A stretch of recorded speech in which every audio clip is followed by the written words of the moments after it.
Hello there, everyone. It is Irene Lyon here. It is Sunday morning, bright and early on, what day are we today? It's the 23rd of February, 2020. And today I'm doing a very special Q&A here. I'm doing this on Facebook, but you might be watching the recording on YouTube afterwards. And little note, if in case you don't know, we're in lead up to the one time a year that I run SmartBody SmartMind, which is my company's flagship program all around helping us learn and heal and get educated and rewire our nervous system through many factors, which I'll be getting into today. And we start fresh and live with Orientation Week on Monday, March 2nd. So not tomorrow, but the following week. And registration is open until Sunday, March 1st, end of day. So if you are interested in working with me this year and learning about how to become your own medicine and rewiring at this level, please check out the details that we have linked somewhere near this video or live right now. And if you haven't yet started my free video training, which is called Healing Trauma, please be sure to do that. I kind of call it my unofficial prerequisite to SBSM, SmartBody SmartMind, because it gives you some of the main elements, the theory, the science, how and why trauma gets stuck in our system. I get into a bit of my origin story, the people I have worked with. I cover a little bit on the ACE study, the Adverse Childhood Experiences study, and then I get into something called the Unorthodox Healing Blueprint, which really outlines the stages that we want to go through when we're healing at this nervous system level. Up until now, we haven't really set out and said this is how it should be done. And based on some of the science and research and some of the top people in the fields of neuroplasticity, I'll be talking about this today, we know that there's a way to sequence our neuroplastic healing so that things really stick. So what I'm going to do, I'm going to get into some of my notes here and going to make sure that everything's going okay in the chat box. If you are tuning in live, let me know where you are and what you do. This call is focused, as you may have read on the description, all on those who are, there's a broad range, but healers, helpers, teachers, mind-body professionals, counselors, therapists, yoga teachers, Reiki providers and masters, even psychics have come through my programs. So much variety out there right now in terms of healing and helping. And what we're learning is that we need to get the nervous system work into our systems such that we can attune and really hone in on our clients and what they need and what they may require in their healing journey. And I'm going to be getting into also today the differences between trauma-informed, trauma-trained, and also some questions that I have here from you guys. So let me just check to make sure all systems are go. And because I'm working with my computer screen, sometimes it takes me a moment to orient. So use that as also an opportunity to orient yourself.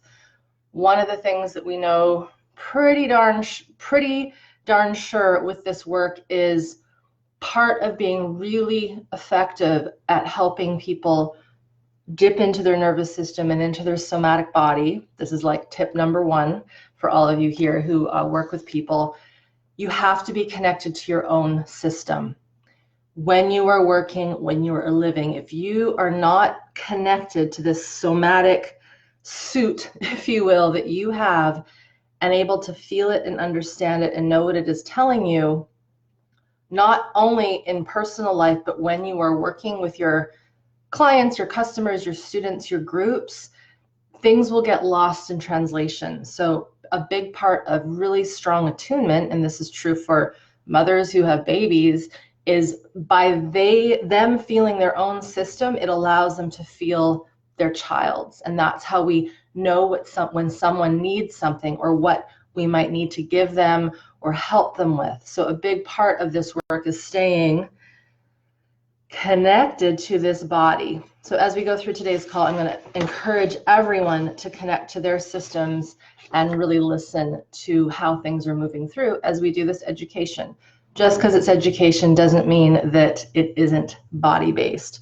So I've got a few things going here. I've got the comments that you guys have. I have my paper, and to make it even more differentiated, I've got my phone here with some notes.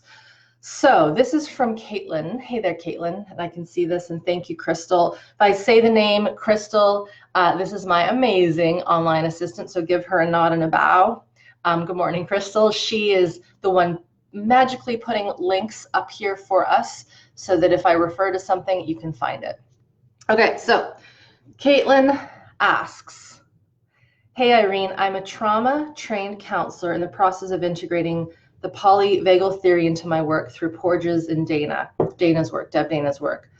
I'm signing up for SBSM this year, awesome, with the intention of further applying it to myself personally. Double awesome. This is really important. I understand it doesn't provide certification, and I would not market myself as a somatic practitioner of any kind. Knowing this, I have questions. So can I use the knowledge I learn to cognitively educate my clients as needed? 100%. The reason why is, this is a great question, and thank you for being so specific. This knowledge really is open source in many ways. Now, by that I say, what you get in SBSM is not what you will completely find in the written books of, say, Peter Levine, Kathy Kane, Porges, etc. In some ways, it's those elements into this one big soup, this program, which I call SBSM. In time, my hope is that this level of understanding will be in the written book form, such that it is available to people in not only just bookstores, but in medical schools, in curriculums for education for kids, I mean, all over the place. I actually just saw a post on Instagram by one of my first ever SBSM students. Her name is Lisa. She is British. She lives in Scotland. She's a physiotherapist and since has decided to study somatic experiencing, but she's starting to educate people in her local community about pain responses and trauma and the nervous system. And so, yes, this is fair game, the education and the cognitive understanding. So please do that. The next question, if I assess it would be safe and pose no harm to do so, can I offer basic practices such as orienting to my clients? Good question. So the overall answer to that is yes. Because again, here's what's so fascinating about this work. Orienting is a natural human animal skill. It is in our system, built and baked in, and it gets cut off, it gets harmed, it gets hindered when we have got traumatic survival stress still living in our system. So the thing about the orienting practices, and I use that with air quotes, is we're learning something, we're relearning something that should be naturally there in our system, but it's not because of various traumatic events, bad things that have happened to us that have pulled us out of the here and now and with our body. So part of SBSM is reinvigorating, remembering all of these natural biological, let's call them traits of our DNA, bringing it back to life. So yes, you can take the orienting principles and formulate a way in which you would like to teach it, knowing what you learn through SBSM. Now, the one thing that you cannot do is take my material, the audios, download them, and send them to your clients. Of course, if you do that, I may not know that, but ethically, from a copyright perspective, that is my property, the way that I have created that, just like an author writes a book, and we can't plagiarize it verbatim and then put it out onto the internet as an article. We can take portions of it, we can reference, and we choose our own way of saying it. I hope that makes sense. So a lot of I'm thinking of a teacher right now who works with kids. Her name is Anne, and she works with kids in a school that are for homeless children. It's quite fascinating. And she finds ways to teach them orienting, but not in a, okay, sit down and look around, but in ways that are more natural. And we do this naturally with kids when they're young. You know, driving down a highway or on a long road trip, at least back in the day, parents would be like, can you find 5 red things, or can you see 5 things outside that are blue, or, you know those games. You guys know those games? And that is a way to naturally bring on that orienting response. So for you, it's just all about being creative and using it in the context of your practice. Next question from Caitlin. Oh, one more thing to that. So here's another thing that we'll notice. So if you, for instance, bring orienting practices to your clients, and it's something that has to be first really nailed down in your own system, because someone might do an orienting practice and it feels amazing, right? It regulates them a little more. It brings them into their system. It calms them. It brings their breath back.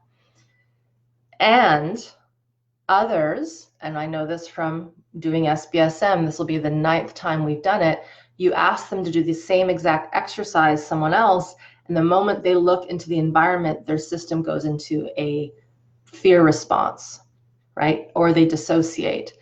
And so this is where there is this fine line between being able to see that in someone and then know, something's here that is deeper and beyond my scope of practice, but at least you can tell that student or client, you know, this is a natural orienting response and everyone's going to be different. And if we have this kind of reaction to this basic process of connecting to the world, there's probably a pretty good reason for that. And it probably has to do with old survival stress in your system.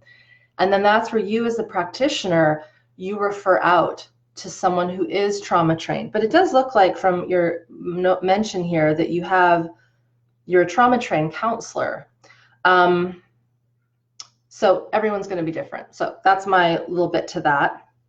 And then you say, Caitlin, this is with the understanding that I'm regulated in my own system, 100% yes, and that I absolutely contain and refer out. Oh, I read your mind. So didn't even see that part. Yes, referring out, staying within your scope of practice. And hey, here's the thing. There will be folks who are trained in, say, Peter Levine's work, what I'm trained in, Kathy Kane's work, also what I'm trained in, and they may get someone whose case and history triggers them, or it just is too much for their skill set. It's kind of like asking a general surgeon in the medical profession, hey, can you do brain surgery tomorrow? Right? I hope you see that distinction. They're both medical doctors, but one person is trained in general surgery and the other one, but the other person who might need to do that brain surgery is an actual neurosurgeon. And so this is where we have to be really clear about what our scope of practice is and where we are at. So hopefully that answers not only your question, Caitlin, but others that are here who have the desire to work at this level. Hey there, Stephanie, you're a yoga teacher. Awesome. I have a great article actually that I would recommend you read if you haven't already, and Crystal can pop that up. It is the 10 practices. I'm forgetting all my article names. This is from quite a few years ago, but how to create a safe space in your teaching environments. And so that is something that I really recommend. I know it's helped a lot of people who teach and brings to light some really basic things. Hey there, France from Montreal. You are a social worker. Hello, Birgit from Denmark. You are alumni. Great to see some of my alum here checking this out. Seeing who else is here. From Freiburg, Germany, from Deutschland. Hello, you're Italian, but and a counselor. Thank you. Hello, Marlowe's, another alum and Qigong instructor. Awesome. Another person from Deutschland, lots of Germany here today. Spain. Hey there, Tracy. You say, I direct people I support in my work to your free resources. Thank you. Like I have an audio exercise on my site called the 4 Steps to Calm Overwhelm. Perfect. Thank you. Okay. Now this next question is, I'm going to answer one from Meg Hines. Hey there, this just came into support via email. I feel like we have lots of things going on here. This is great. Good test for my own regulation and staying in my head and body. So Meg says, can you do this work with children? 100%.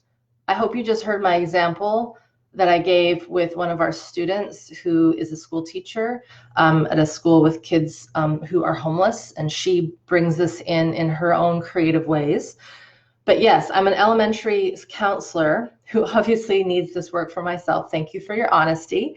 But see the need to apply it with kids too. Can it apply? Yes. Kids are amazing to work with because they have less filter. And even like the younger they are, in some ways, the easier it is because they're still filled with wonder. You know, granted, they haven't been so badly traumatized and abused that they're afraid of creativity and being expressive. But kids, they love being animals. They love playing. They love make-believe and crazy, you know, things that we wouldn't think of as adults. And so part of restoring regulation back in a kiddo is letting them play things out and letting them draw crazy stuff. And where we often screw up our kiddos is, and unfortunately I've seen this, is they'll draw something and then it gets criticized. It gets, you know, well, that shouldn't be that color. You should have your you know, a cow is always black and white. I'm just making that up, right? Or a person should look like this. The nose should be there. And what's interesting is that when you let kids bring out what is in their system, they will naturally find ways to release their stress and traumatic holdings by movement, by playing, by drawing, by acting. And so if you can see them through this nervous system lens, and it isn't about saying, hey, little Susie, did you know you have trauma stuck in your system? So I need you to shake out and growl. That doesn't work that way. You need to find ways to naturally see their survival physiology through your own lens and through feeling it in your own body so that they feel safety and containment and permission to let out really the animal response that is in them or the creative response that needs to get out. So 100%. And what you said here about how you obviously need this work for yourself too, I actually want to touch on that. That was part of my notes for today. So I'll cover that right now, because what I've seen when I was assisting and in my own trainings, and then when I assisted in the somatic experiencing trainings, I have had the great pleasure of assisting at Peter Levine's master classes. And it's really clear that a lot of my colleagues even are not embodied. They're not regulated. And this is not necessarily anyone's fault, except the fact that we just don't have the time typically before going into a professional trade to spend a year or two working on our own elements, our own dysregulation, our own lack of embodiment. But here's the very honest truth with this work. If we are not connected to our own physiology and pretty darn regulated, our clients, our students, our kids that we teach, let's say, they will feel that. And I've seen over the years that those who do really well and thrive in their practice, because let's be honest, we have to make a living as practitioners, those who are really doing the hard work on themselves and putting it all out there for them as well as their practices, they're the ones that tend to thrive the most because they're being honest with what's going on. And I've seen some who have gone through the SE training, for example, and they've said, you know what, I'm not ready to do this yet. It would be not in my best interest and not in the interest of potential clients for me to be working on them if I'm still dealing with all my old traumatic stress. And this is where it gets to be a bit of a conundrum for those of us who have already done like 10, 15, some of us 20 plus years of training. I know when I got into the SE world, learning somatic experiencing, that was 2008. I had already been training in other forms of stuff since 1993. I can't do math in my head quickly, but that's a long time. And then when I got into my practice with Feldenkrais, so which is the more body-based movement form of work, I realized I am missing a really massive piece. This was in 2008. And I had to be non-hypocritical and go, you know what? For me to help people at this deep level that I want to work with, I have to go that next level. And that's going to mean more time, working on things. And then lo and behold, all the stuff that I didn't realize was holding in my system started to come out. And it was not easy. It was hard. A lot of people who knew me back then know that I had to struggle through some things to heal old stuff. And now that it's out there, there's this capacity that allows me or allows someone else in the situation to do really deep work and really big work that makes impact. So doing this work, just crossing this off, is very important for yourself. And true story, those people that I hear who have gone through SmartBody SmartMind, especially people who are in the somatic experiencing trainings currently. So this is going to sound strange. However, I've had students in SBSM who are in the SE trainings, and they have said, hands down, that doing SBSM alongside of SE made them stick with it. It allowed them to understand the curriculum better, because the curriculum is not very large and not very long, and there's not a lot of time for, there isn't any time, I should say, for personal self-work. It's a technical training. And if I think about two of our moderators on my team, Team Lion, two of them, when we first started and when they were learning about SE, this is when SBSM was not even SBSM, it helped them understand the curriculum way better because it was being infused with more movement and more actionable practical exercises, which I will talk about in a little while. So just wanted to add that in there because there's some questions that I get around, I've already got lots of training. How will this help? How will this push me forward? Will this be a review? And by the by, it might be a review, and the work in SBSM has been repackaged in a way through my own expertise and my own gifts, if you will, into this form that is pulling not just from somatic experiencings, a theory and practices, but also the work of Kathy Kane and Stephen Terrell, which is more of the early trauma, developmental trauma, touch work elements. And then of course the work of Dr. Moshe Feldenkrais, which I am also trained in. So it's all coming together into one. I'm going to come back here to the questions. So Meg, to just finish up there, it definitely can apply to kids. If anything, I am jealous of the fact that you get to work with kids because they are really the ones that, not that, I mean, everyone needs help. And at that age, they're so resilient, and the changes that can happen at that age, they happen fast when they're given the right conditions. And so you have a very important job there. So I hope that you decide to join us so that you can implement this with the dozens and dozens and probably hundreds of kiddos that you will come across in your career. Okay, Jane, I have a question here from you. I'm going to have a sip of my tea. Thank you, everyone who's here. We've got about 62 people, 62 nervous systems, including my own, checking this out. So Jane asks or says, I'm a psychotherapist, and I integrate many healing modalities that include Reiki, Qigong, visualization, meditation, bodywork, and more. I also integrate the healing power of dogs, very cool, and nature. I save the lives of shelter dogs that transform the lives of those with mental illness for psychiatric service dogs. Oh, is there a question in here? It doesn't look like it. That's fine. Thank you for letting me know. So you've been attending a lot of the seminars with Peter. Great. So keep up the good work. For those of you that don't know, both my parents are veterinarian or retired veterinarians. So I literally grew up in an animal hospital. So it was my greatest gift, and some of my biggest traumas was being in that space.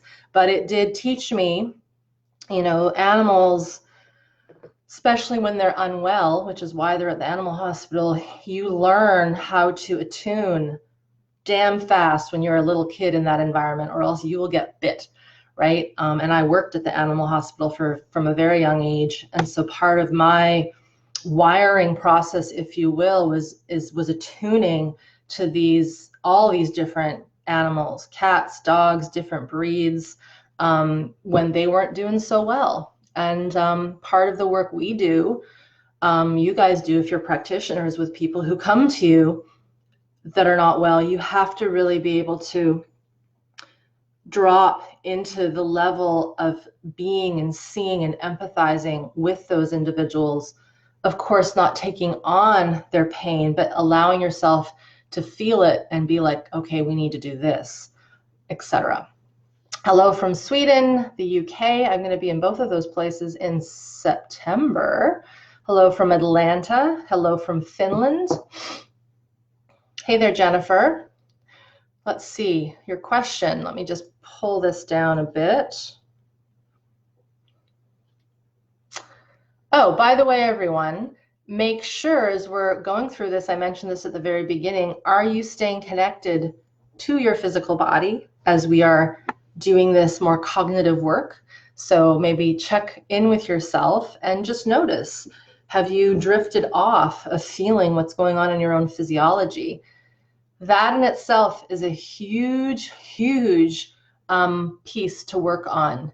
We tend to, in our world of healing and health and fitness and meditation and mind body, will work on those physical things being embodied when we're in practice, right? This is a big beef of mine. And we do the practice, and it's 30 minutes, 3 times a week. I've got to do my 30 minutes of meditation, and there's nothing wrong with that. But where it gets a little murky is when we're not teaching our students, our clients, our groups, how to take that and be that all the time.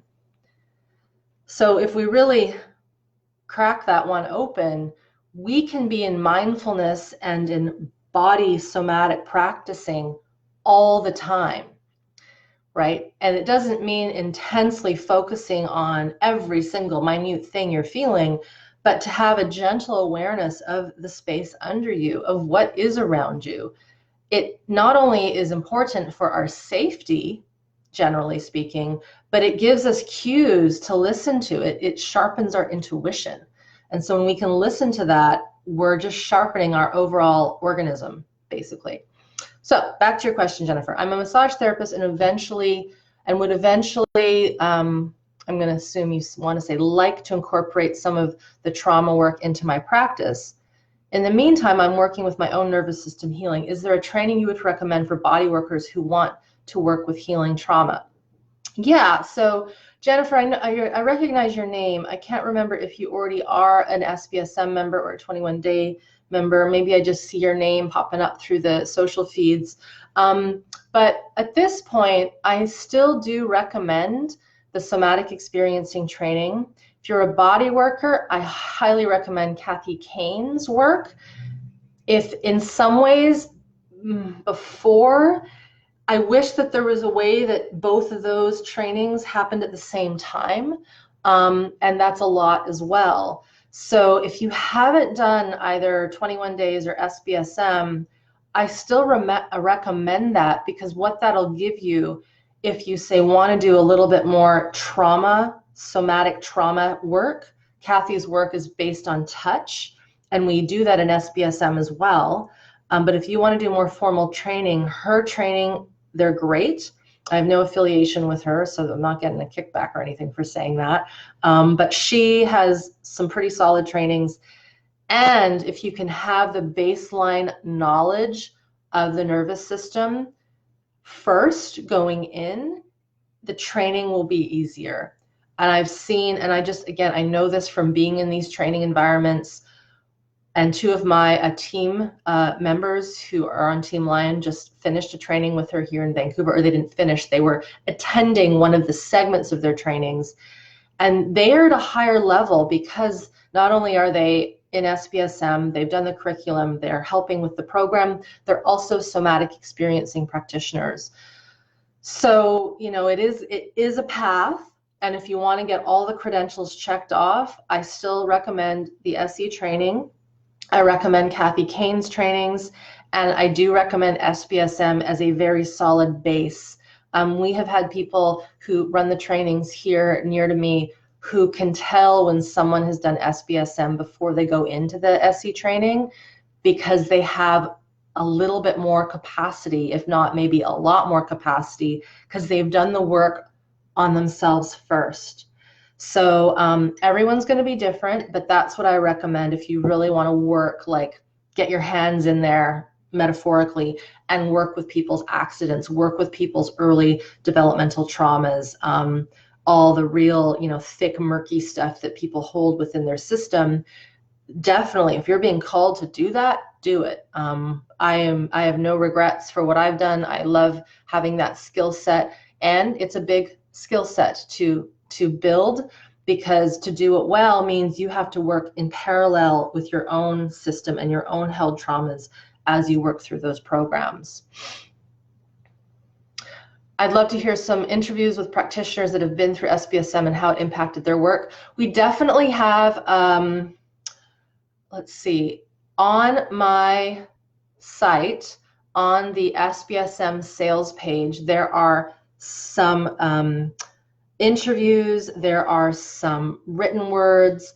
I'm thinking specifically right now of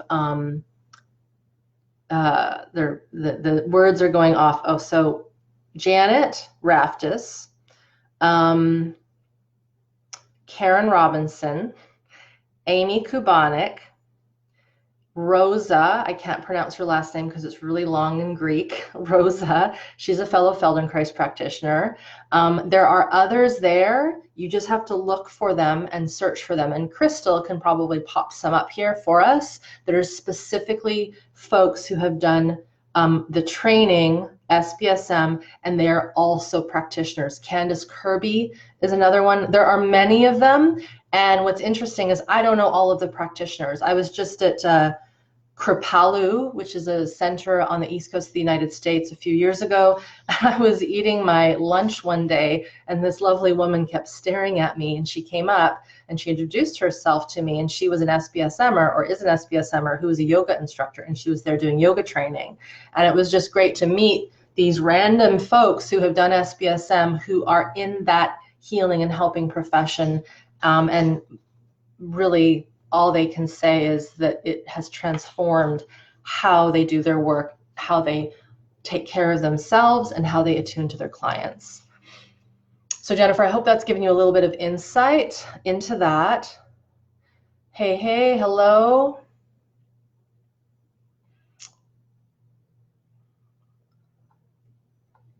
Any questions that are not directed today to the practitioners and how to infuse this into your work? I'm going to pass through. It's not that I don't want to answer that, but I want to keep this really focused today.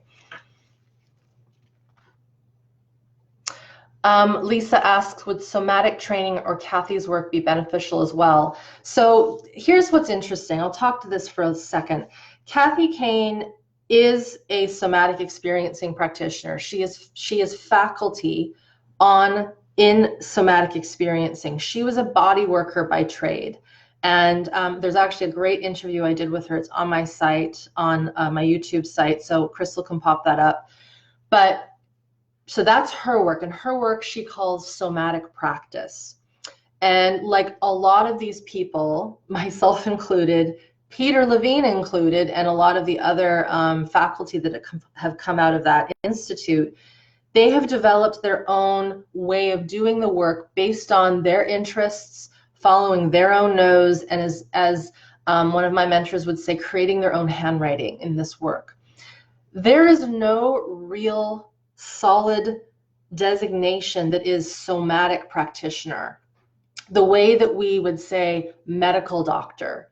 So I'm going to step back a bit because this is actually very important, and I talked about this in another Q&A I did a while ago, but I'll give you the, in Canada we would call it the Coles Notes versions. I think in the States it's the Cliff's Notes version. But medicine is a great example because it has been around for a long, long time.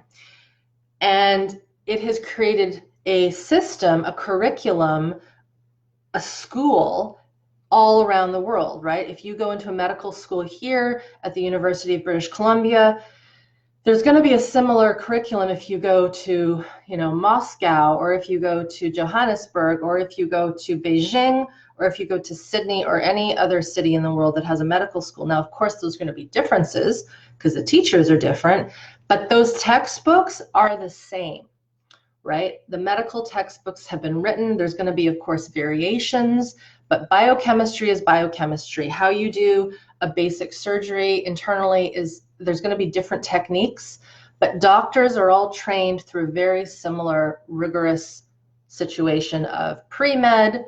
They have to do their medical exams to get into medical school, and then they have their schooling, they have internship, they have residency, they have specialization, you have exams. It's pretty comprehensive. That does not exist at all in the world of somatic healing trauma at the level that I am working at. And so for someone to be the equivalent of, let's say, a doctor and I say that with quotes, right? I'm using an analogy here. That person has to find their own way of piecing together at this point trainings that they want, people they want to study with. It is usually not enough to just do one thing. And this is why I have got, and many of our colleagues, if you look at the Team Lion list and their biographies, we all have more than usually 3 or 4 things under our belt, some way more than that, depending on how old we are. So it's important to understand that there isn't one training the way there is one medical school. But if you think about medical school, you're not just learning one thing, right? You're learning everything related to the human system. So why I'm saying that is because we're at a point right now where things are really fresh and new. And I am very aware of the shortcomings, is a good word, of the trainings. And at this point, none of the trainings have testing. There are no practicums. There's no comprehension. You don't have to write a test. The way that someone turns out really good is they find a way of testing themselves, right? And they find a way of pushing themselves and challenging themselves to another level. I would say I have done that quite successfully, and all of the people on my team are doing that and have done that, which is why they're on my team. So it's important to just know, Lisa, that we have a really interesting situation. It's because it's super young too. We just figured out in the last 20 years the connection between early trauma and it getting stuck in the somatic system and the physiology, and that creating chronic illness, mental illness, addiction, behaviors that are harmful later in life through the adverse childhood experiences study. So very important to understand that we're in a very, I like to call it embryonic time. And I'm confident in saying that SmartBody SmartMind, while it won't give you at this point the certification, it is not a certification program. So it will not give you a certification to work specifically and directly with traumatic events that a person has survived. It will give you one of the, if not the best foundation that exists currently on our planet Earth so that you can learn about this for yourself. And then if you already have a practice that you love, let's say you're a massage therapist and you love that work and you actually don't want to work with people's car accidents and all of the scary things that occurred to them. You want to just help them be there on your table in a more present way and notice when you might need to refer out, but help them with their body, help them with their tissues, right? This is something that is important to know, is we don't have to all have that high level training, and SBSM can give you that base so that the current practice that you have can shift into a much higher refined state, if you will. So Lisa, I might have just answered your question here, but you say, I'm not a practitioner of any kind, but I'm healing from a brain tumor. Ah, I see. I'll read this. This is important too. So you're healing from brain tumor effects on my motor cortex and seizures that shut down my right leg. I've been doing Anat Banyal Feldenkrais work. Will this be helpful for me? So yes, the Feldenkrais work, which is Anat Banyal's work, basically is very useful for recovering motor function. So definitely keep doing this. And you asked, I ultimately would love to become certified to help others. Well, get on that path. Keep doing the work for yourself. And when the time comes, I do recommend the Feldenkrais training or the Anat Banyal training. They are kind of the same, a little bit different. We won't get into that today, but it will be important, I still believe, to have this base level knowledge of SmartBody, SmartMind in your back pocket, so that when you do go into that training, you are trauma informed, because those trainings are not trauma informed. I can say that with full confidence. The majority of them do not bring this level of detail in regards to the autonomic nervous system and these held survival stresses. Okay. Hey there, Sophia. I got your question too somewhere, so I'm just going to make sure that I'm answering. Yes. So you are a fertility and hormonal coach. How can this help me? So hopefully you've been listening, which I think you have. And what we know is that our fertility and our hormonal endocrine health is orchestrated via, obviously, the parts of our system that are nervous system based. So deep in our brain, we have the hypothalamus, the pituitary, that sends signals to the kidneys and the adrenals, and it sends signals to the ovaries and the gonads, right? The organs that produce hormonal sexual reproduction hormones. I'm getting my words mixed up. And so we know that when the autonomic nervous system is living in that fight, flight, freeze, which the autonomic nervous system's job is survival, right? So it mounts those responses. And the autonomic nervous system is also responsible for our gut, our endocrine system, our reproductive system, our cardiovascular system, our fascial system. All of it touches, right? There's a reason why when I take a sip of this tea, I don't have to think about how it goes into my stomach and absorbs into my body if I should need hydration, or pees out if I don't need it. It ticks over, it occurs because of this autonomic nervous system. So from what I know from people in the world of helping women get pregnant and regulate their hormones, and I've seen this in my own students who have had hormonal troubles and autoimmune conditions, when we learn how to regulate and have better health within our nervous system, these systems, hormonal, gut, etc., they start to improve. Now, the key to know if you're working with, I'm assuming it's women with this, is to be able to feel and notice and pick out, I can sense that this individual is living in a little bit of this fight, flight, or I can tell that this individual is pretty numb to their body, like they can't feel a sensation, right? When they orient to the environment, it isn't a pleasant experience. I'm giving you a few examples. And so that gives you kind of a cue as to where they are on the map of being stuck in their survival stress. And this ability to be with them and coach them and really be a human with them.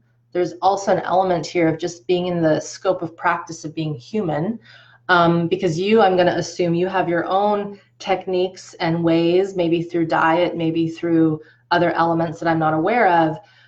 But having this lens of being able to see, wow, Jane is, I'm just going to use a name for the heck of it. Jane is really revving, and she's telling me that she can't sleep at night. And we know when we can't sleep properly at night, we don't go into full rest digest, the system is not recovering, it's not regenerating, which is what we need to sustain another life, for example, as we would if we were pregnant.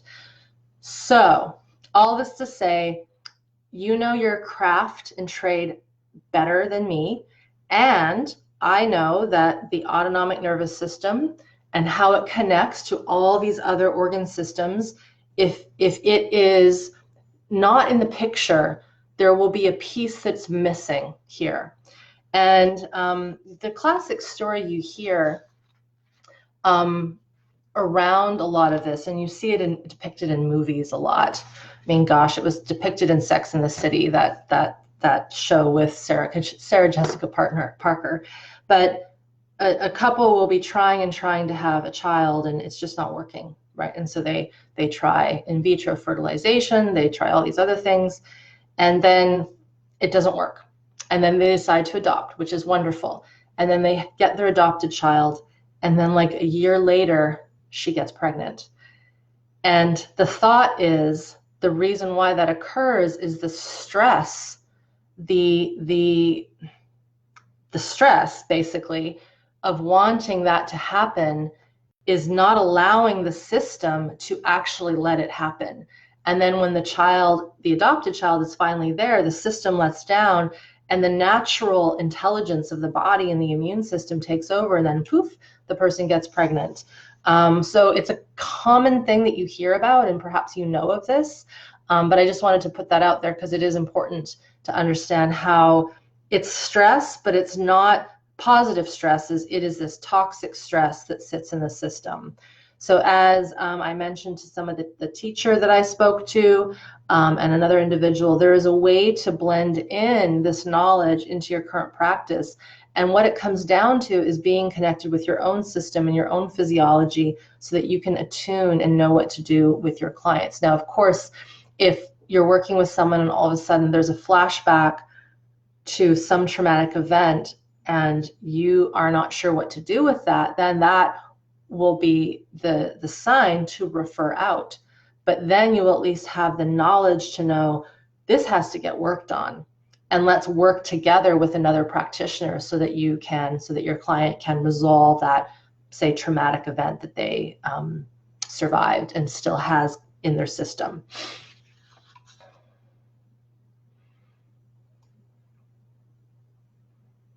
Hey there, Leah. You say, after going through SBSM and being more regulated, how would you recommend integrating it when being with friends and people in general? That sort of falls out of the scope of what we're talking about today. So my suggestion in this current moment quickly is you have to be creative. You got to find a way to work with it and have it be part of your life. And not everyone is going to be tuned to that, but to keep being creative and keep working with it. And sooner or later, that will start to infuse out into life.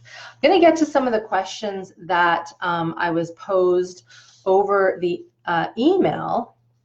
And I'm going to start with Jenny's.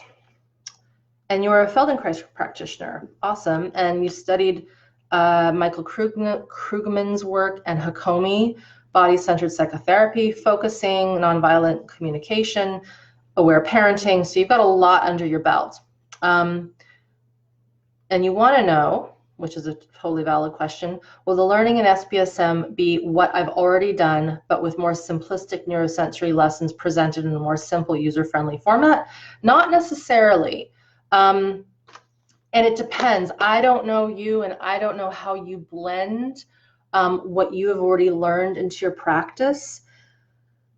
It's possible, and you don't have any notice mention here of working through somatic experiencing or Maybe you have some of Pat Ogden's work because she studied with Ron Kurtz, who developed Hakomi, so I'm not sure.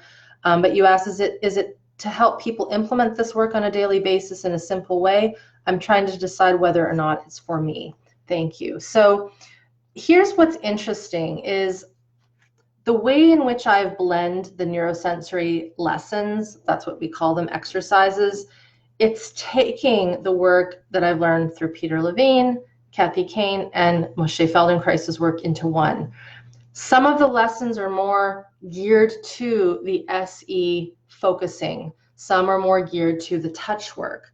So there are elements of the program, Jenny, that probably haven't been taught to you in the systems you've learned, specifically working with the stress organs, so the kidney, adrenals, and this is actually very important for the previous question regarding fertility.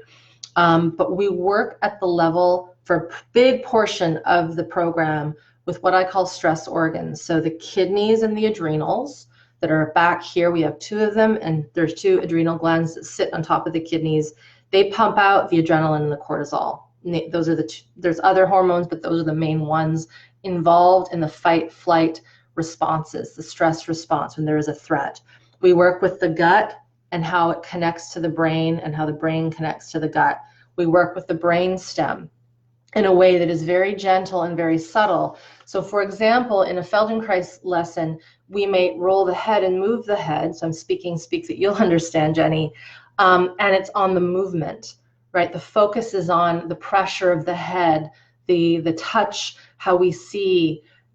And I teach that, but with a focus on these stress organs, as well as a focus on the movement, a focus on how we're orienting, as well as how we're focusing and noticing the kidneys and the adrenals at the same time.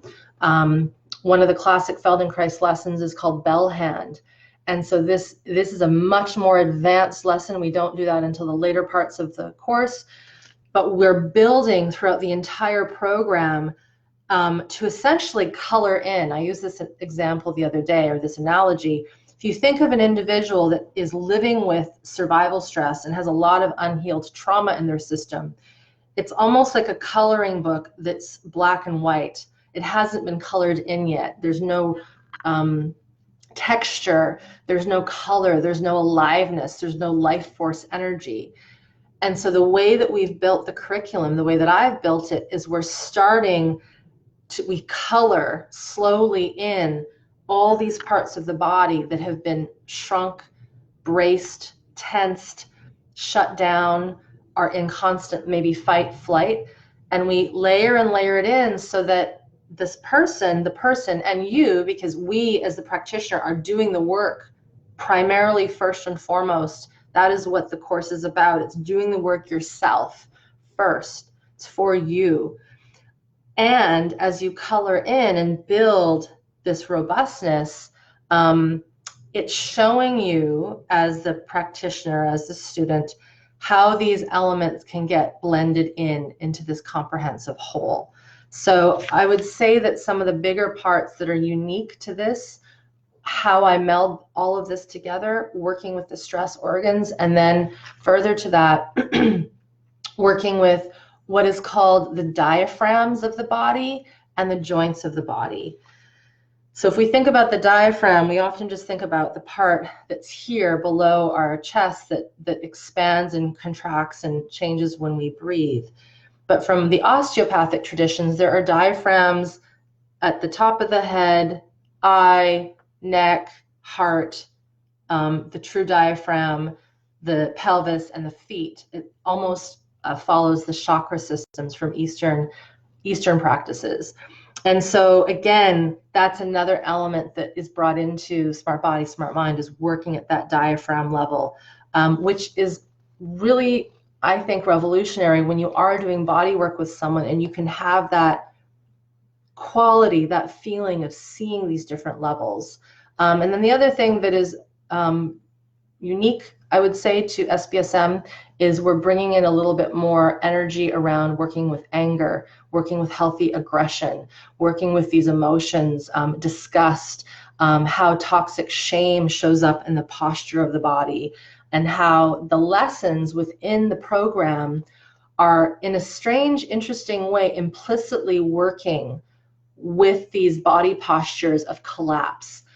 We don't have lessons where I say, okay, today we're going to work with shame, and today we're going to work with X, because the system is too smart for that. If it's not ready, it'll say, And so we're finding a way to slowly build and grow the foundation so that the system naturally shifts, and then these emotions start to come out naturally, as opposed to, I want you to express your anger by hitting something or growling at something.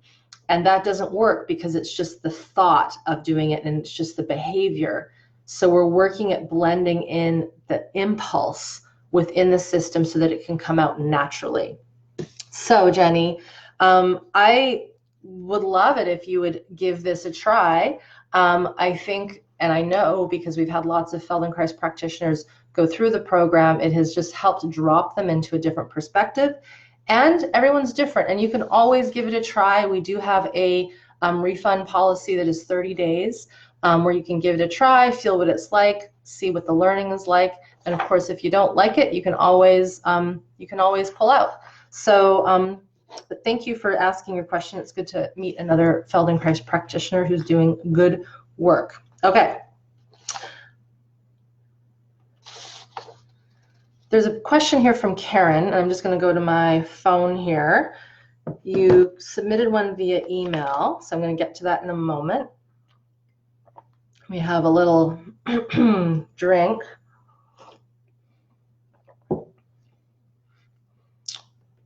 Okay, so question.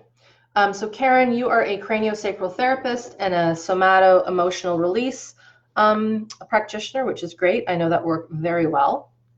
And you're curious to know how this differs, as it's a big investment of time and money. So yes, it is an investment of time and money.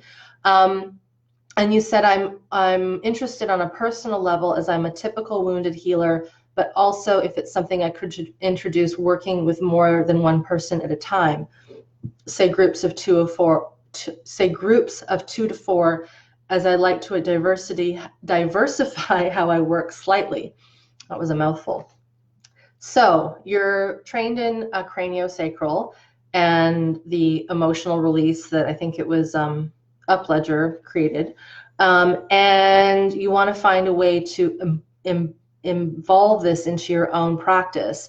So it's different than Cranio, and it isn't to say that when we're working in the SmartBody SmartMind perspective and with the exercises, we will be impacting the fluids of the body, the spaces that you would work with in the way that you work with as a craniosacral therapist with the line of work you do.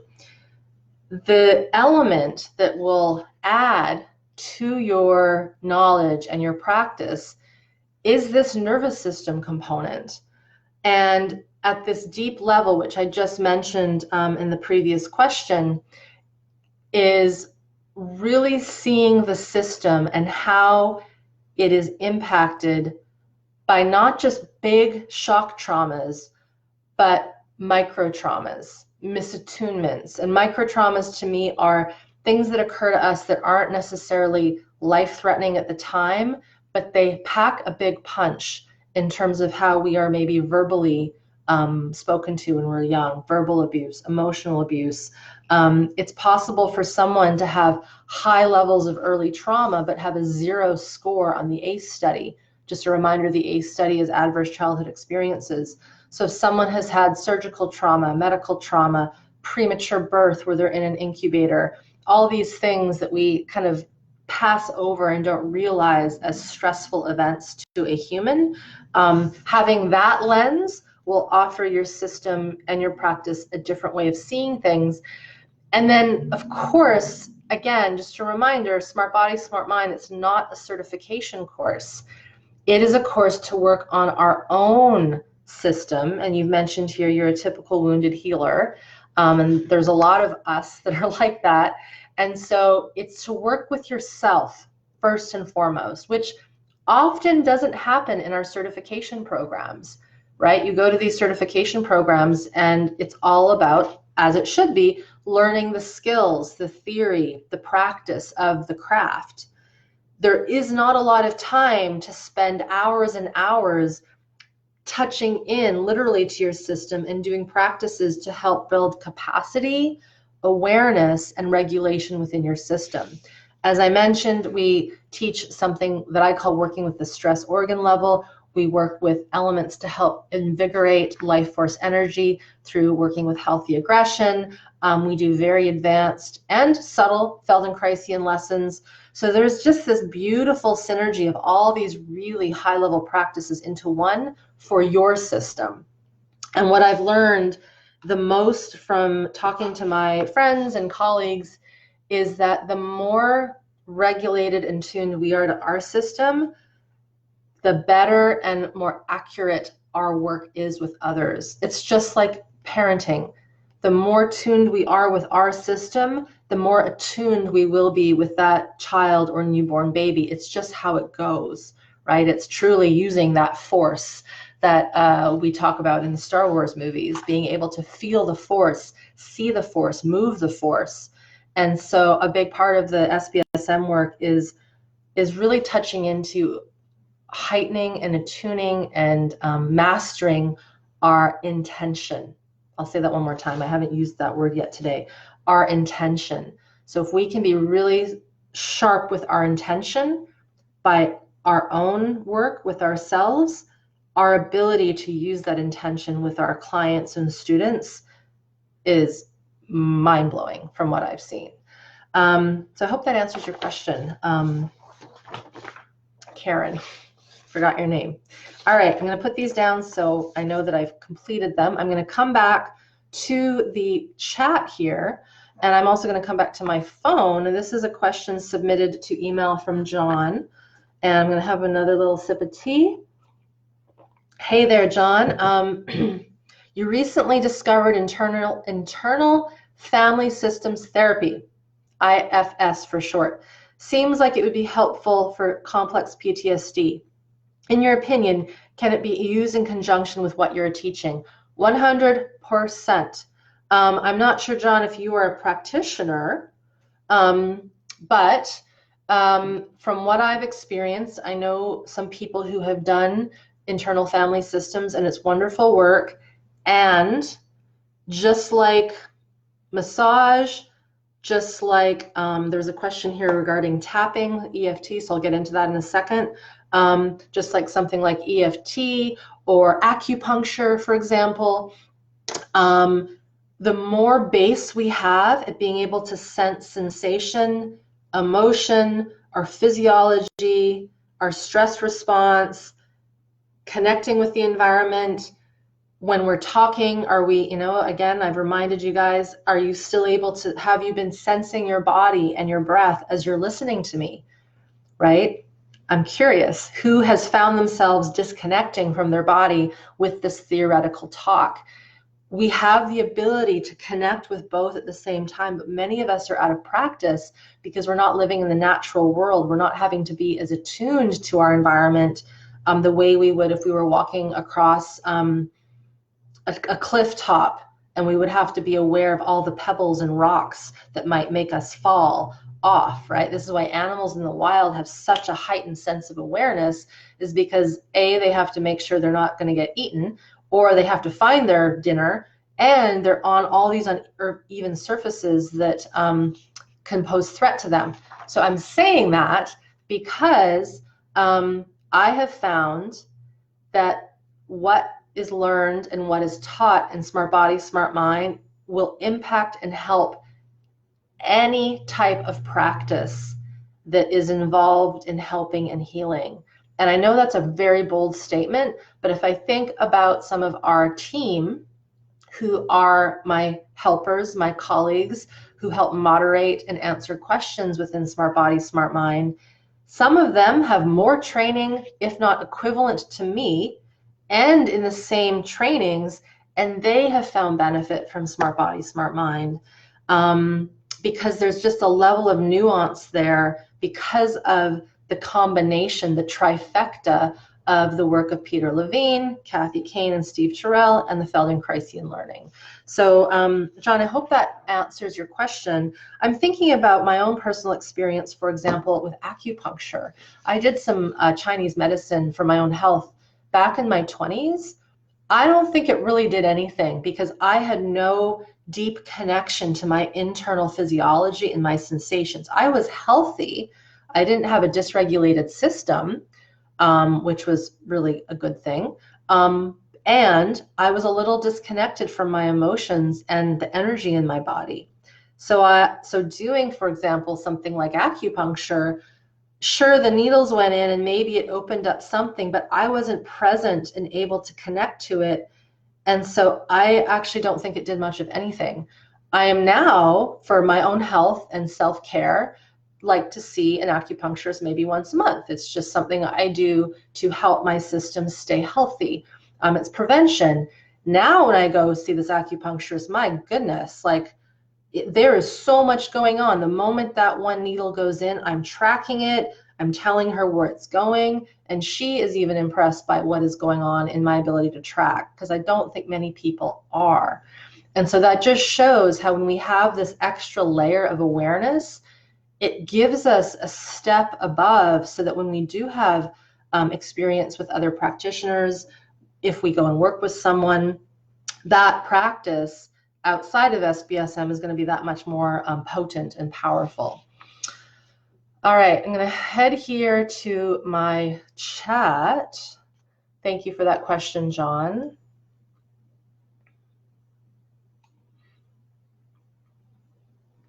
Lisa says, I should have clarified that with your program be a helpful overlay to the Feldenkrais work. Oh, yes, 100%. Here's what's interesting is I got into the SE work, Peter Levine's work, after my Feldenkrais training. Very shortly after, I graduated in 2007 from my Feldenkrais training, and I was active in private practice and doing really well. And there was a summer in 2008, true story, where in a given week, some could say it was a gift from the gods, I was given so many complex cases of chronic pain, traumas, big, bad accidents. And it was like, whoa, what's going on here?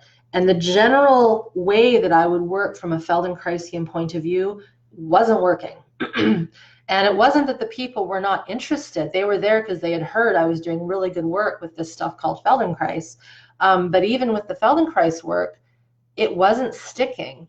People were disconnected from their bodies. They couldn't feel. We would have done movements and there would have been more movement in the system. And then 2 days later, all of it's gone.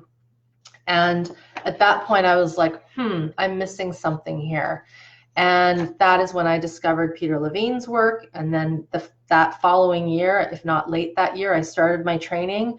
And then interestingly enough, some of my more successful colleagues within the Feldenkrais community have gone on to study somatic experiencing and Kathy Kane's work. And two of them are actually our moderators within our Team Lion.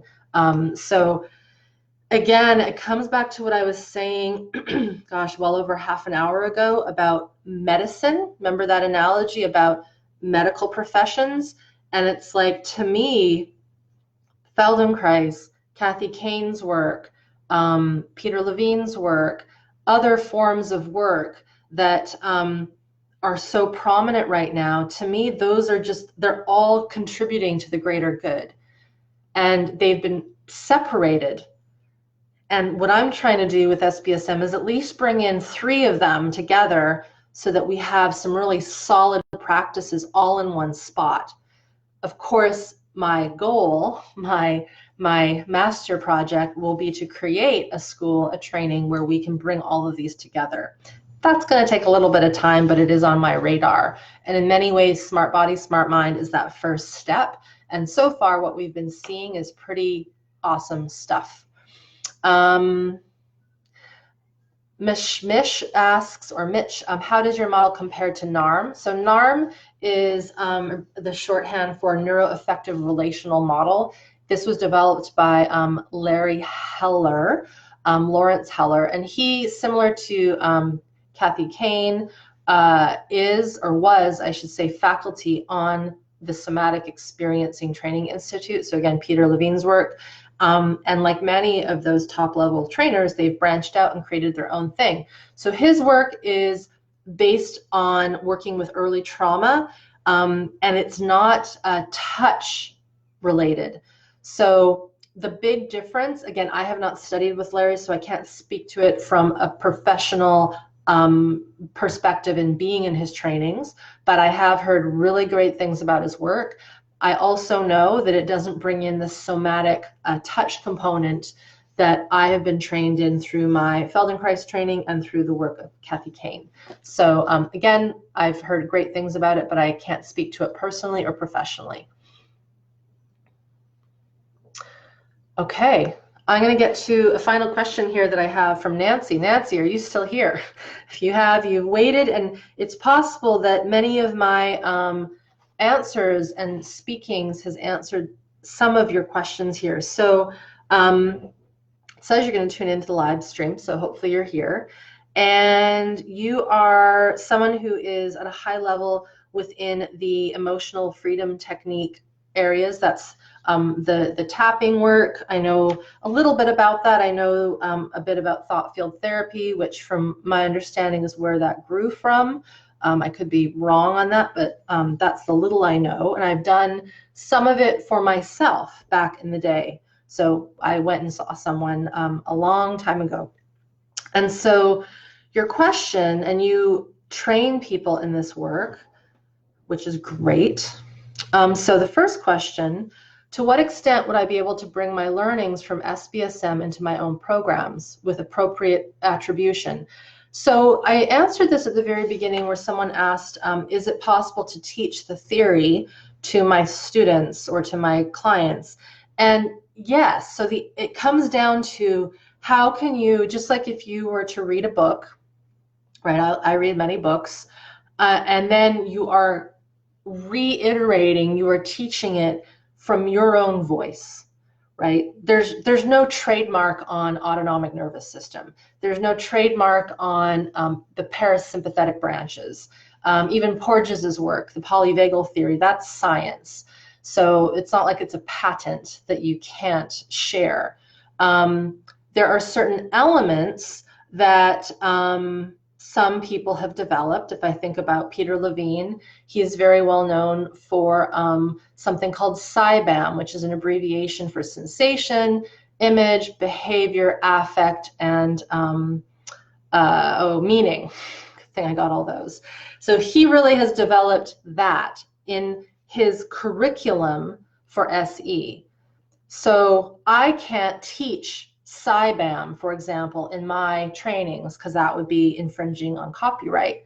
But what I do is I talk about the importance of sensation. I talk about the importance of noticing our behaviors, our movements. I talk about the importance of how we make meaning and see things. So it comes down to respecting the people that you've learned from, which I am very much big on, and creating it in a way that is going to work for your students. Just like the school teacher at the beginning wanted to know, how can I bring this into the classroom? It's like you have to be creative so that it suits the student, the client, the practitioners. So yes, there are ways to integrate this into your courses. It's just to be aware that with this, you're enriching what you currently teach, not teaching your students how to work specifically with trauma. So again, SBSM is not designed to teach you to become trauma trained. And I will say this much, when we have this information in our system, there's sometimes these moments where we naturally do a piece of trauma work, but we're not trying to. It's like a mother who is comforting her child who just fell off its bike, right? If we know about the physiology, we know about fight flight, we will know and learn. If we then have a grandchild or a child or a kid on the street and they fall off, or a person who falls on the street and you are the first responder there to help, you will know. You wait until they orient before you engage. You don't just go and touch them immediately. You say, I'm here. Is it okay if I can put my hand on your shoulder? And then there's instances where you may not ask permission because you have to contain that person immediately. Just like with a kiddo that falls off a bike, chances are we're not going to say to our 5-year-old, honey, is it okay if I give you a hug?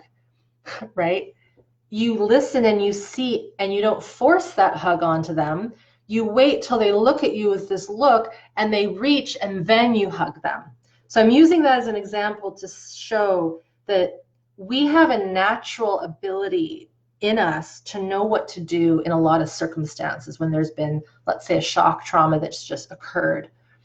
The complexity, however, of human adult systems who have lived through horrendous events, abuse, psychological trauma, etc., that becomes a little more complex. And that's where, again, you got to watch your scope of practice because it's not always simple what to do with a person. And this, again, is where the deeper training is important.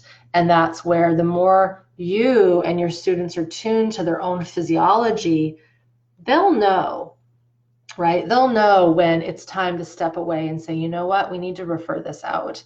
And when a client hears that, they actually have greater respect for us because we're not moving through with ego. We're not doing it to try to show off our skill. We're really respecting where they're at. So I know a lot of people will be afraid to refer out, like it's going to sound as though they don't know enough. But if you are really upfront with your clients and you teaching your students, it's a huge thing. Same with medical professions. You know, if someone isn't trained in neurosurgery, we're not going to ask that person to do brain surgery. It's just not going to happen. So see it in that way. Number 2, oh goodness, I am psychic today. Your next question was, I'm curious where you draw the line between scope of practice of a therapist versus a coach and how SBSM fits into those scopes of practice versus, so for example, a government regulated psychotherapist versus a non-regulated health and wellness practitioner. Again, Nancy, this is like gray territory, mainly because the health and wellness practitioner world isn't governed in the way that, say, psychotherapy is. But here's the catch.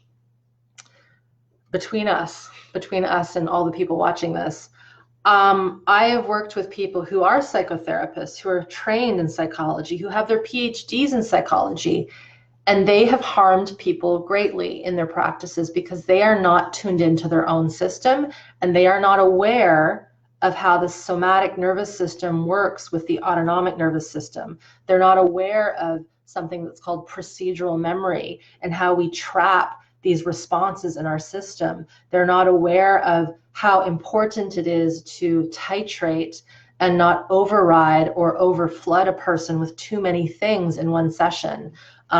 So it's really interesting because those that are government regulated, it doesn't necessarily mean they're going to be that great at working with trauma. It's a touchy place right now we're in because the psychotherapists, many of them have not been trained at the somatic nervous system level that, say, I or my colleagues have. Peter Levine, for example, he is not trained in psychology. He is not a psychotherapist. I've seen people write that he is. That's not true. He was a body worker by trade.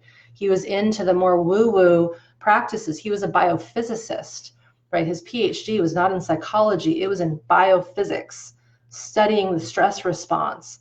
And yet he is renowned for working with some of the most complex psychological conditions because we know now, in Bessel van der Kolk's book, When the Body Keeps the Score, goes into this in depth.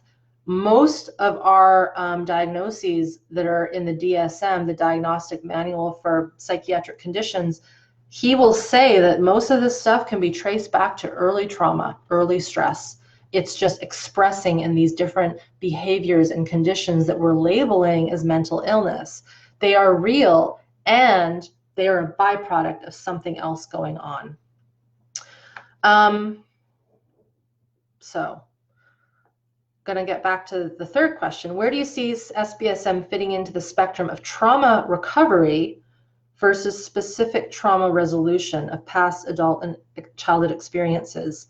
So it's a blend, because, you know, recovering and resolution can look the same depending on how we're working with the system.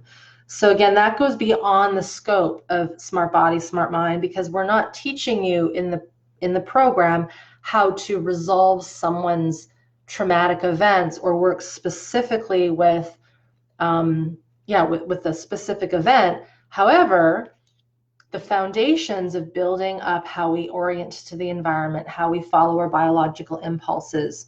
Here's what's interesting is we've classified stored trauma as something that we have to shake out and deactivate and get out of our system. And for some cases that is true, right? Very true. However, when there is unresolved earlier trauma, when there wasn't proper self-regulation taught in those first 3 years of life, we're dealing with a different situation.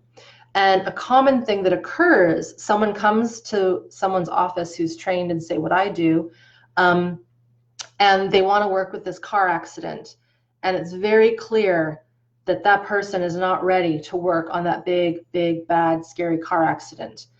They just need to be able to stay in the room and sense themselves and see outside, because we can't process that deep, deep traumatic incident until the system can actually process what's happening just by sitting there and being with another human being.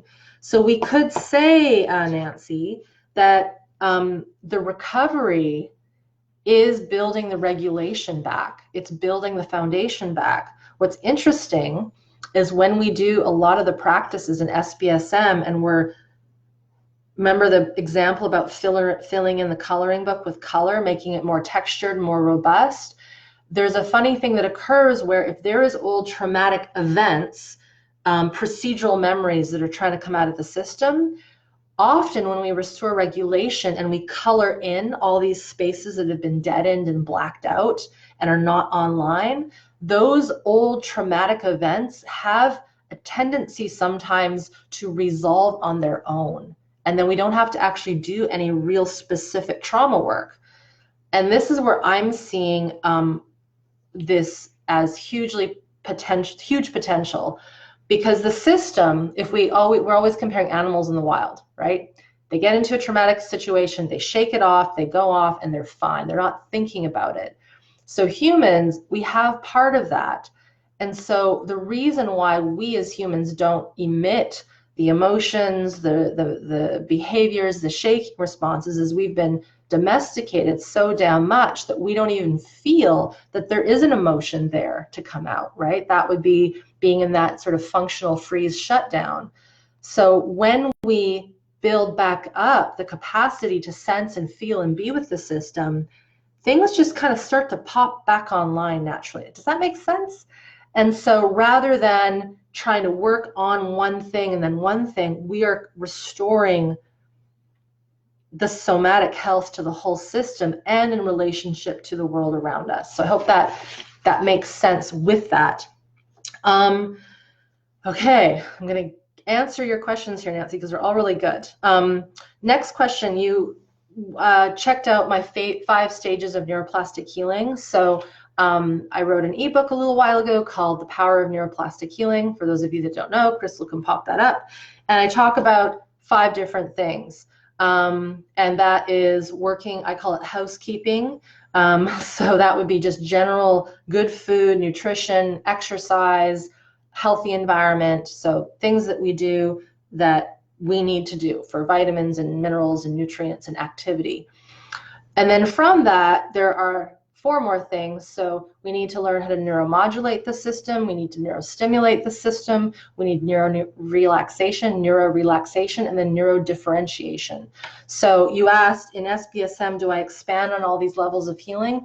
I do, except for the first one. We don't get into diet and exercise and making sure your environment is free of toxins. There are many ways that people can do that with other resources on the internet and other people. That's what the nutrition counselors and health coaches are for. I do have a background, however, in exercise and nutrition, but we don't bring it in specifically into SBSM. But the other elements, neuromodulation, is all about regulating the nervous system. Neurostimulation is all about poking the system with little titrated challenges so that it can feel a little bit of a positive stressor so that it can experience how to build more capacity. Neurorelaxation is just the need for us to rest. So a common thing that occurs when people start SBSM is they are like, I am always falling asleep whenever I listen to you talk, Irene. You have such a soothing voice. And it isn't necessarily because my voice is soothing. I mean, it might be. I think many people say it is, but I'm guiding the individual to be really connected to their body and their environment, and they're getting out of their head. And what that does is it puts them into sleep if they are exhausted. And many of us are sleep deprived. Many of us need more sleep. And so when we turn the tune back to the somatic system and we're being directed to parts of our body, it takes us out of that higher brain that can ramp us up and keep us from deeply resting. So neurorelaxation is a part of this. And I often say, you know what, if you fall asleep while you're listening to me, great. Just keep sleeping if you can, because that is then very restorative sleep, because you're going into a sleep without survival stress. When we pass out with survival stress running in the front of our bus, our sleep will not be restorative. We'll pass out, but it won't repair the immune system. It won't repair the gut system. It won't cellularly enhance our cellular structures. We need to go to sleep in a very restful way. And many of us sleep a lot, but it's not restorative sleep. And then the fifth stage is neurodifferentiation. This is where SBSM, in my opinion, really shines, is because we work through the curriculum. It's 10 labs. It is over 12 weeks. We have some rest weeks in there. And by the time we get to lab 7, 8, 9, and 10, I'm bringing in earlier stuff into the more advanced stuff, but we're not leaving the basics behind. And then the Feldenkrais lessons are all about neurodifferentiation. We are asking the system to pay attention to multiple things at once while still staying connected to the ground.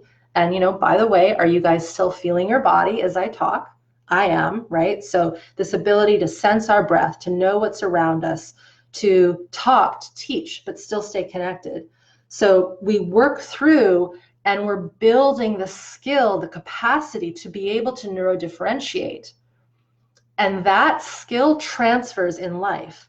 That's what allows us to drive a car safely in a really busy city. That's what allows us to walk down a road and be aware of everything around us and us not stumble or trip or get hit by something. It allows us to cook a meal and do things multiple without being stressed, right? So there is the neurodifferentiated pieces are some of my favorite, because when we get to there, we're starting to get to where our human capacity can go. Like, humans have got such amazing capacity and creativity, and we don't often get there because we're so stuck in our survival mechanisms. And so part of my desire, and that's why it's called SmartBody SmartMind, is we are creating a system that is just smarter and more intelligent. So and then your next question, to what extent will SBSM be helpful to someone who's deeply interested in bringing trauma-informed coaching to the world, but isn't experiencing specific symptoms of nervous system dysregulation at the moment? Great question. I think what you're saying there, Nancy, is, well, here's the thing. We know from the research, the ACE study, that if there is untreated early trauma still lingering in the system, if there are old procedural memories trapped in the motor system, the nervous system that governs our movements, If we don't work with those, the research is pretty conclusive. A person will end up unwell in some shape or form. I had an email conversation a while ago, and I've seen this in some of my clients, a very interesting connection between early surgical traumatic events where a child is being held down and awake during a surgery with Parkinson's. That shaking, that desire to get out, it's, and Peter has spoken about this, and one of his other colleagues, Robert Scaer, has talked about this in terms of things like Tourette's and torticollis and restless leg syndrome. All these things, we are pretty certain, we're really seeing they're a result of unresolved traumatic stress in the body. And it doesn't go away on its own miraculously.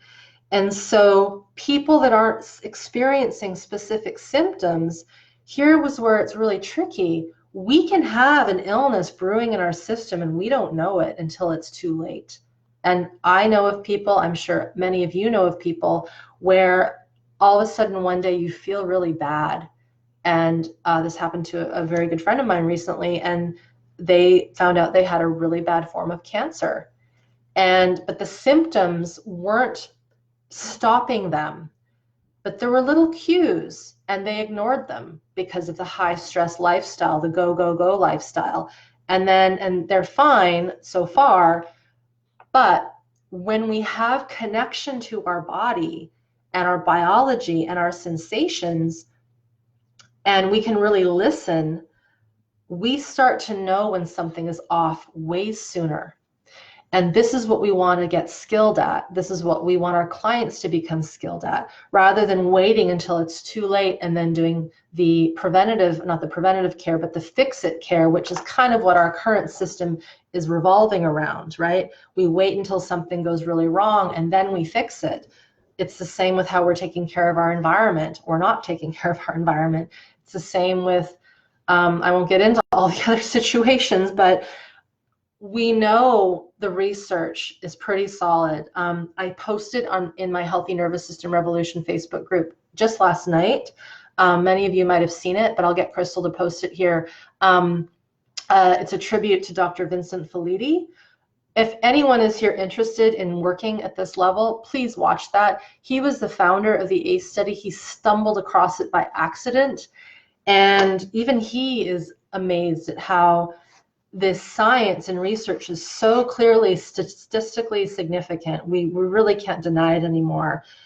And he feels the reason why it's so hard to get this work out there is this. And it is because if we want to work at this level with our clients, we need to heal that stuff at our level first.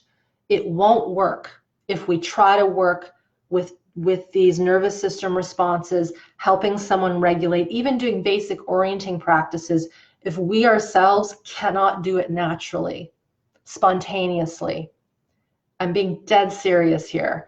And he backs that up in that talk. It'll make you cry. It makes me cry every time I watch it, because I see how much he knows that this is what our situation is and this is the issues. This is why we're having all these troubles across all sectors of society.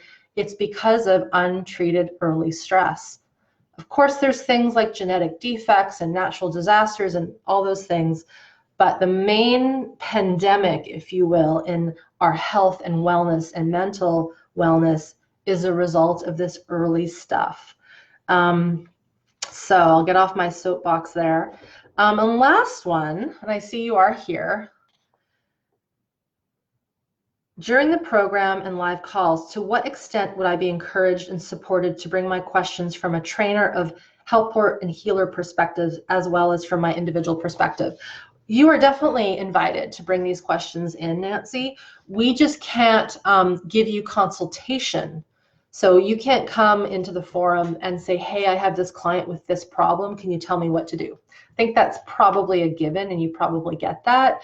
But you could ask questions related to the scope of how you're learning this material and how it might influence how you teach and train people. Just like we would have a mother ask us, what is some ways that I can help my kids follow their impulse? Like, how would I bring this to the table? And us being, me being the sneaky teacher that I am, I often will be like, well, what do you think? Well, how would you bring this to the table, right? We want to get you guys to start thinking in your own minds how you can bring this in to not just perhaps your clients, but how you talk to the barista at Starbucks. When we start to see the nervous system in this way, we start to see how other people's physiologies are. And what occurs when that occurs is they start to understand, they can tell that we can feel something different.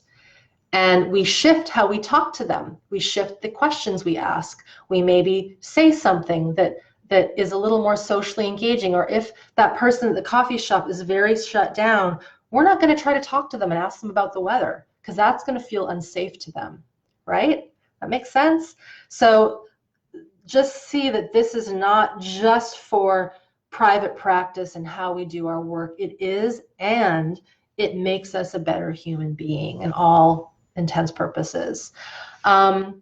Jane, you ask, is anyone available in Ohio to train folks? Not at the level, if you're meaning at SmartBody SmartMind, no.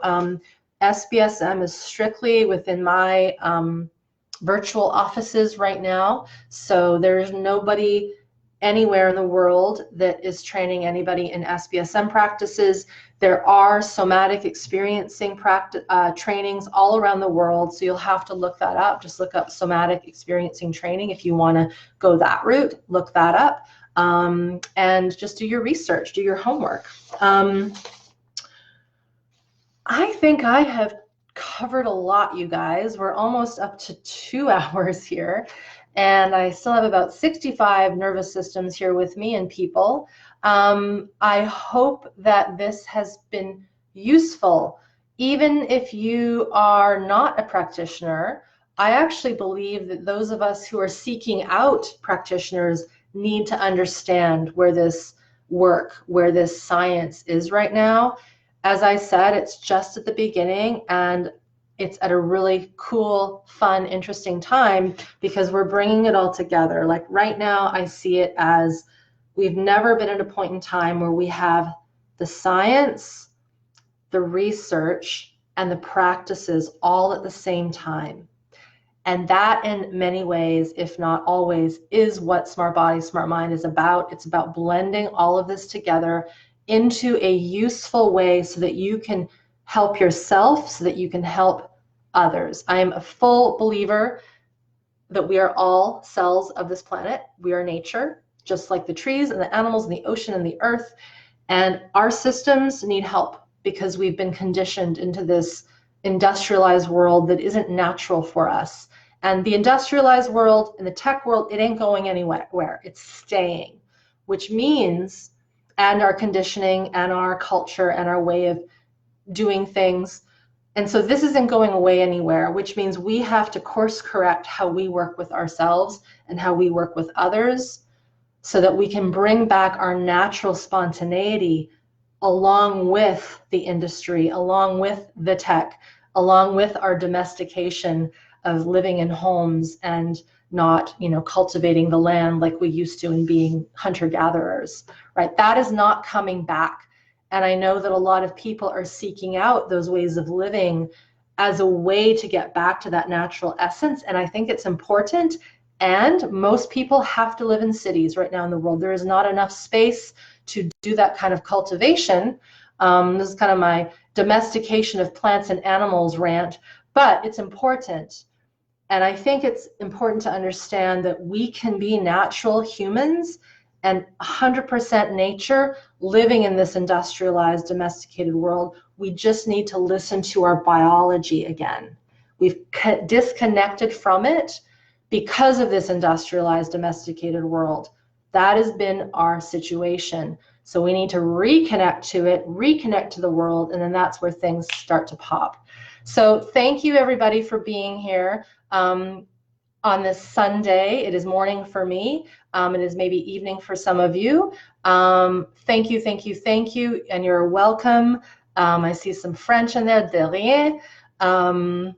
Yeah, and as I mentioned at the very beginning of this call, we open up course proper on Monday, March 2nd. Registration is open until next Sunday, so you have a week to get in. This is the only time we run SmartBody SmartMind this year. We will run it again next year, or I guess next year in 2021 around this time. If you have any inkling, a desire to learn this now, get in now. It's time to learn this work, to infuse this work. A lot can happen in a year. A lot of good stuff can happen in a year. So join us. If you still have some questions, send us an email. I will be doing a few more Q&As coming week. And get over to the registration page, learn more about it, read and listen to some of our students, our past alumni. We have an FAQ page there, so get your information in. I want you to make an informed decision, and also I recommend going with your gut. If it's saying pull in there and start this work, then I would love to have you, my team and I would love to have you this round. So that's it for now, everyone. Thank you for being here, and have a lovely rest of your day. Bye for now.